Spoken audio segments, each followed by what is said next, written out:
This is an exceptionally interesting topic because we're at the start of a revolution in so many different ways that might disrupt transport needs, the choices people make about their transport, and how people get around. And that would be driven by not just changes within the transport sector, but changes in the nature of work, the structure of labour markets, and where we produce and consume goods and services.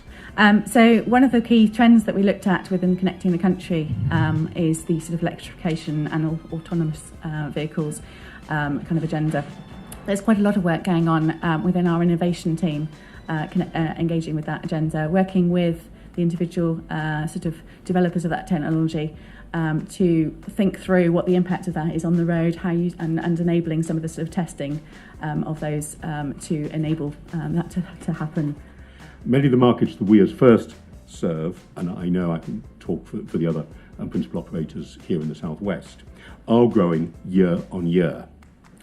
For us, patronage in Bristol, here in Bristol, and in the wider west of England, Bath and North East Somerset, South Gloucestershire, and North Somerset have been growing for 4 years continuously now. What's your view on fuels of the future and where you actually see the bus services going? Long-term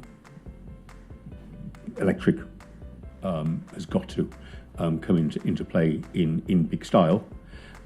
Problem at the moment is, yes, we've got all operate some electric buses, very, very high cost, and that's without the infrastructure piece. Question marks in some locations about the ability at the moment the electricity providers to provide sufficient power when it's needed for recharging at depot level particularly, but also the life of and days duration of a battery still needs extending to make them a really credible, hard-working product. So my plea here today is very much that we need more infrastructure. We need to work with government to get infrastructure. And I've said many times, at times we are more efficient than national organisations at getting it sorted. So we've got some challenges. The biggest challenge I face is the budget. 80% of the budget goes on adult and children's healthcare and services. I get a small chunk of that. For example, I have an annual not an annual road repair bill, but I have a road repair bill of 53 million, and I have about 4 million to fix it, which means I have to prioritise. Right now, the government's giving us a lot of money for clean air to fix the NOx problem, but that won't fix the congestion problem. If you see the photograph of Cleveland Bridge there, if you transpose those cars which are petrol and diesel for electric, that's still congestion. Might be clean air, but it's still congestion. So we need to think very carefully how we are dealing with this problem and make sure that we don't substitute one problem for another.